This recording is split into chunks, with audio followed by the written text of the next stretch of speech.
Hello, I'm Amy Blaylock. Welcome to City Hall this week. Durham's Recreation Advisory Commission plays a significant role in addressing the recreational needs in Durham. The commission is made up of 9 members appointed by the City Council. During the April 10th work session, council members received an update on what the commission has been working on over the past year. The primary topics of focus for 2013 were accreditation, the Parks and Recreation Department's master plan, and community outreach. Other highlights of the year included the completion of the Old North Durham Park Field, successful summer programs, and the Kaboom project at Oakwood Park. A more detailed look at the report is available on the city's website. The Bicycle and Pedestrian Advisory Commission's annual report is offering a comprehensive look at how the commission advised local leaders during 2013. One of the commission's highlights of the year was the design and development of a neighborhood survey. The survey was a first attempt to understand common needs and barriers to walking and bicycling throughout Durham. Some of the other accomplishments and activities included participation in the traffic separation study, helping to identify opportunities for new bicycle lanes on streets scheduled to be repaved, and reviewing proposed changes to the city's sidewalk petition process. A couple of the primary goals for 2014 include updating the American Tobacco Trail safety guidelines and partnering with Downtown Durham Incorporated to increase traffic enforcement. The city is making more progress in dealing with Durham's failed and struggling developments. These developments are classified as such because they have not had infrastructure requirements completed due to recent changes in the economy. As of March 17th, 52 projects or phases fell under the struggling or failed development categories, with no new developments having been added to the program since September. 3 developments have been successfully completed since September.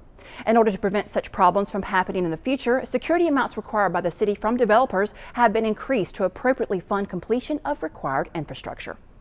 The city is matchmaking youth with local employers. Find out how when City Hall this week continues.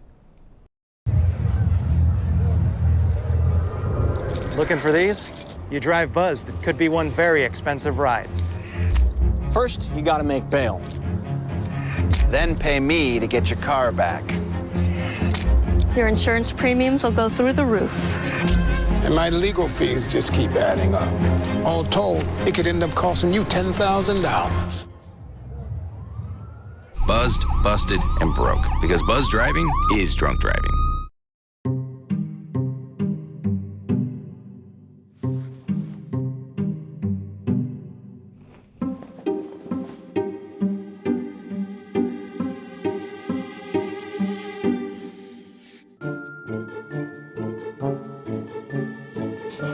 The smallest moments can have the biggest impact on a child's life.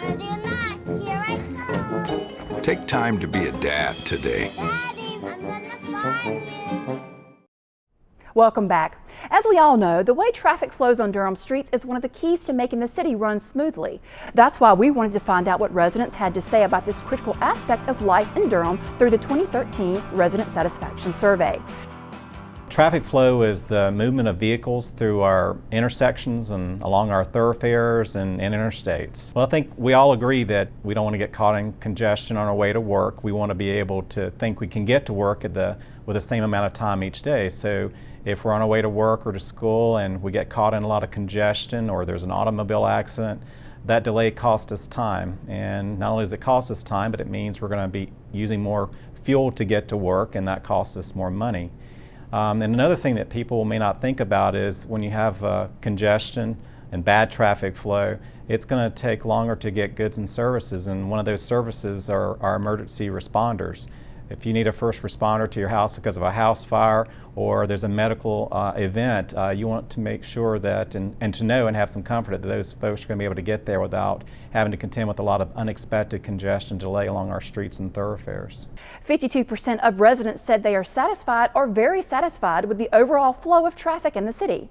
That's an increase of 15% since 2005. There have been a lot of major projects throughout Durham over the last few years that I think have made a major improvement. On the largest end of the scale would be the I-85 and the I-40 widening projects. More recently, the widening of Durham Chapel Hill Boulevard between Durham and 15501 has provided a lot of relief in terms of congestion and delay along those corridors. And on a smaller scale, the Guest Road widening and the Hillendale Road widening projects.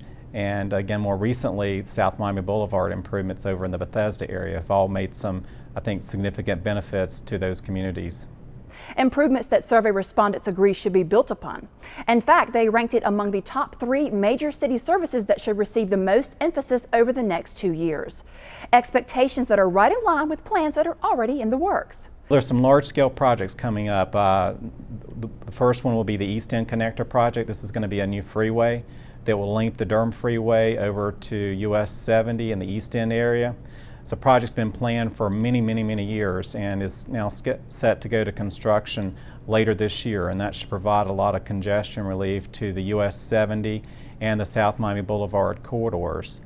Another project that's coming up is the Alston Avenue widening project. This is a project that's expected to be under construction next year or by the summer of 2015. This will include the widening of Alston Avenue from the Durham Freeway north to Holloway Street. And just as a small project that the city will be doing here over the summer, we will be addressing the delay problem we're having at the intersection of Archdale Drive and Martin Luther King Jr. Parkway. We're going to be installing a new traffic signal to address not only congestion issue and delay on Archdale, but also to address a recurring accident problem we've been noting at that same location. For more information about traffic flow results, including the 2013 Resident Satisfaction Survey, visit the city's website at durhamnc.gov. In the next What Durham is Saying segment, we'll take a look at recreational opportunities offered by the city and why this is such an important service for every resident.